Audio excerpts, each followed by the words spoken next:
আসসালামু আলাইকুম।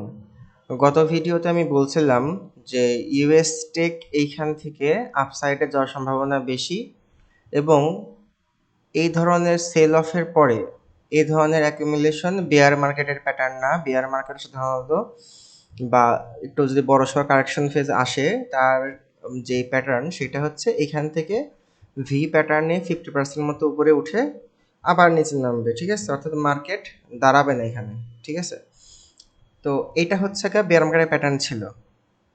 তো আমি যে মাঝে মাঝে আপনাদেরকে বলি যে হচ্ছে টেকনিক্যাল অ্যানালাইসিস বা পিন পয়েন্ট টেকনিক্যাল অ্যানালাইসিস যত টার্মই দেখান এগুলা মার্কেটে চলে না। তার একটা বাস্তব এক্সাম্পল আজকে আমরা দেখি।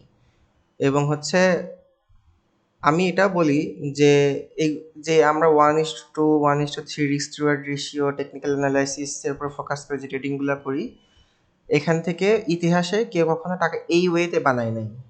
এটা হচ্ছে মডার্ন ওয়ে। যত বেশি স্ক্যাল্পিং তত বেশি ব্রোকারের লাভ, তত বেশি যে আপনাকে অ্যাফিলিয়েট করতেছে তার প্রফিট, যত বেশি আপনার স্টপ লস হিট হবে ফ্রিকুয়েন্ট, ঠিক আছে? তো ফ্রিকুয়েন্ট। আচ্ছা, দেখেন, আমার ধারণা মোটামুটি সঠিক ছিল যে হ্যাঁ এখান থেকে এরকমটা বিয়ার মার্কেটের প্যাটার্ন না, ঠিক আছে। কিন্তু মার্কেট এই যে একটু উপরে গেছে বা এখন যা হয়তো বা আপসাইড উপরের দিকেই কন্টিনিউ করবে, যাওয়ার আগে নিচের দিকে দেখেন একটু ভয় দিয়ে গেছে, ঠিক আছে? এখন অনেকে এটা বলবে যে এটা ট্র্যাপ বা মার্কেট হচ্ছে আপনাকে ট্র্যাপ করানোর জন্য এই করছে সেই করছে। আমি এত কিছু মানি না। আমি মনে করি যে মার্কেট যেমন সেরকমই। এই মার্কেটকে কোনো একটা নির্দিষ্ট সংস্থা নিয়ন্ত্রণ করে না, নির্দিষ্ট কোনো প্লেয়ারও নিয়ন্ত্রণ করে না। যেইখানে কেউ ফাঁদ বসায় রাখছিল যে সবাই এখানে সেল না হবে ভয়টাই দেখায়, তারপরে আবার উপরে উঠে যাবে, ঠিক আছে? ব্যাপারগুলোকে এত বেশি মানে কি বলে যে জাঁকজমকপূর্ণ হিসাবে উপস্থাপন করার কোনো যৌক্তিকতাই নেই। এগুলা মার্কেটের সাধারণ বিহেভিয়ার। হয়তোবা এখানে কোনো নিউজ আসছে, সেই নিউজ থেকে বা কোনো ঘটনা ঘটছে যেখান থেকে মার্কেট আবার আপসাইডে চলে গেছে, ঠিক আছে? তো ওভারঅল মোটের উপরে কথা হচ্ছে এটাই যে এইখান থেকেই মার্কেট বাড়বে। আর আমি এত এক্সপার্ট যে আমি এইখানে নিব আমার এন্ট্রি, এইখানে নিব স্টপ লস, আর এইখানে নিব টেক প্রফিট 1:2, একদম ডিসিপ্লিনড। শুনেন, এই জিনিসগুলা আমাদেরকে বারবার উপস্থাপন করানো হয় এবং শেখানো হয় যাতে আমরা স্ট্রাগলিং পিরিয়ডে থাকি এবং হচ্ছে বিষয়টাকে অনেক কঠিনভাবে আমরা দেখি। আর সবসময় আমরা যাতে এই হিসাবটা করি যে আমার 1:3 রিস্ক টু রেশিও, তাহলে পারে আমি 10টার ভিতরে 3টা ট্রেড উইন করলে পারে আমি ব্রেক ইভেন বা কাছাকাছি, আর 4টা উইন করলে পারে আমি ভালো পরিমাণ প্রফিটে থাকতেছি, ঠিক আছে? এই ম্যাথ দিয়ে ট্রেডিং কখনো হবে না। এই ম্যাথ দিয়ে আপনার অঙ্ক হইতে পারে কিন্তু মার্কেট কখনো পারফেক্ট না। এই ধরনের সিনারিও, ফেক ব্রেকআউটের সিনারিও, ফেক প্যাটার্নের সিনারিও, এগুলা মার্কেটে সব সময় চলে। এগুলাকে কাজ করার না একদম টেকনিক্যাল অ্যানালাইসিস, ব্যাপারটা এরকম না, কাজ করে।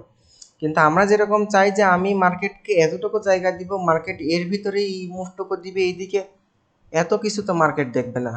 আপনাকে যেটা করতে হবে যে মার্কেটের পিছন পিছন যাইতে হবে আর মার্কেটের সাথে আপনাকে টিকে থাকতে হবে। কিন্তু আপনি যদি মনে করেন মার্কেটে থেকে 5 কদম আগাই থাকবেন আর সবসময় পিন পয়েন্ট অ্যাকুরেসি নিয়ে ট্রেড করবেন আর অঙ্কের খাতায় আপনার সবসময় প্রফিট থাকবে, বাস্তবে কখনো আপনার প্রফিট আসবে না লং টার্মে। অর্থাৎ স্টেবল হইতে পারবেন না, সারাদিন চার্ট নিয়ে বসে থাকা লাগবে, ঠিক আছে? তো যাই হোক, আজকে এই কথাগুলা মানে বলার উদ্দেশ্য এটা না যে কাকে খোঁচাখুচি করা। মেন যেটা উদ্দেশ্য সেটা হচ্ছে যে টেকনিক্যাল অ্যানালাইসিস আমি যেরকম পারি অনেকেই পারে, সবাই কম বেশি বুঝে। তো আমি বলছিলাম মার্কেট এখান থেকে উপরের দিকে যাওয়ার সম্ভাবনাটাই বেশি, কিন্তু মার্কেট তো অমন যায়নি। মার্কেট কি করছে, নিচে আগে একটা বাড়ি দিয়েছে তারপর উপরের দিকে গেছে। এখন আপনি বলবেন যে ভাই এক্সপার্ট হইতে গেলে পর নিচে যে একটা বাড়ি দিবে এটা আপনার জানা লাগবে। তো হন এক্সপার্ট, হওয়ার জন্য আরো 5 বছর টাকা নষ্ট করেন, আরো 4 বছর কোর্স কেনেন, সমস্যা নাই তো। কিন্তু এই 5 বছর পরে গেলেও আমি যে কথাগুলো বলতেছি এগুলো অক্ষরে অক্ষরে আস্তে আস্তে যদি আপনার বিবেক বুদ্ধি থাকে, আস্তে আস্তে এই বিষয়গুলো আপনি অনুধাবন করতে পারবেন যে মার্কেটকে কখনো এত প্রিসাইসলি প্রেডিক্ট করা সম্ভব না। উপরে যাবে এখান থেকে, আপনার আইডিয়া ওভারঅল কারেক্ট আছে, কিন্তু নিচে যাবে না, এইটার কোনো লজিক নাই। নিচে গিয়ে একটু ঘুরে তারপর উপরে যাবে না, এটা কোনো লজিক নাই। হইতেই পারে নিচে যাবে, আবার হইতেই পারতো এখান থেকে মার্কেট সরাসরি উপরে গেল, আবার এইটাও হইতে পারে যে এইখান থেকে মার্কেট সাথে নিচে পর্যন্ত চলে আসলো, হইতেই পারে। ও কোনোটাতে আমার হার্ট হওয়ার কোনো কিছু নাই। মার্কেট এখান থেকে 10-15% নিচে নামলে পারে আমার ওয়ার্ম আপ হবে না।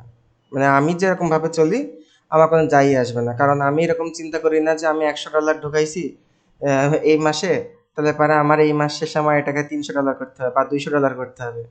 আমি এইসব থিওরিতে বিশ্বাসী না, ঠিক আছে। আমার চিন্তা হচ্ছে যে যত কম ইনকাম করা যায় এখান থেকে তত ভালো।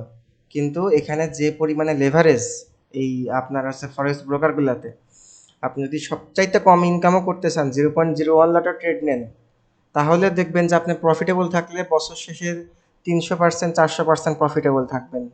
ব্যাংক আপনাকে দেয় কত? 8%, তাই না?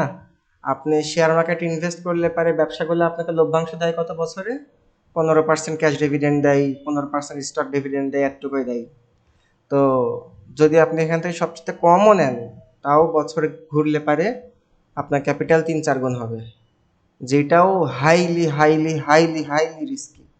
আর আমরা চিন্তা করি যে না, বছর টছর দেখার সময় নেই আমার, $500 ঢুকাইছি, আমার এইটা মাস শেষে হওয়া লাগবে $2500।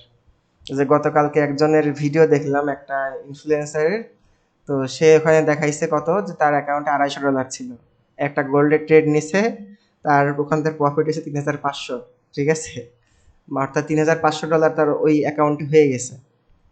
তো যার স্টপ লস ছিল 250, আবার সে এটা দেখাইলো যে হচ্ছে তার হচ্ছে এক্সট্রোভার্ট রেশিও ছিল 1:3। তো আমার কথা হচ্ছে তার অ্যাকাউন্টে ছিল 250, তাহলে পারে সেটা যে 1:3-তে বা 1:4-এও যদি নেয় সে, তাহলে পারেও তো ওই অ্যাকাউন্ট 4 গুণ হইলে পারে কত হয়? ওই অ্যাকাউন্ট 4 গুণ হইলে পারে হবে হচ্ছে আপনার 1000, তাহলে $1000 সর্বোচ্চ হয়। 3500 কই থেকে এলো? অ্যাকাউন্টে তো আছে আপনার হচ্ছে $250, ঠিক আছে না কথা? তো ওই ধরনের থিওরিতে আসলে বাস্তব জীবনে আপনি সৎ পথে ইনকাম করতে পারবেন না।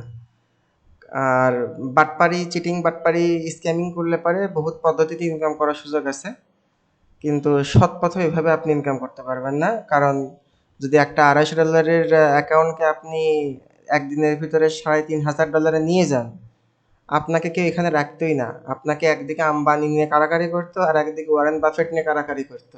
বলতো যে আমি সারা বছর ইনভেস্টমেন্ট করি, আজকে 30 বছর 40 বছর ধরে ইনভেস্টমেন্ট করতেছি, আমি বছরে 20% আনতে পারি না, আর তুই একদিনে আনবি হচ্ছে 12,000%, 10,000%, ঠিক আছে।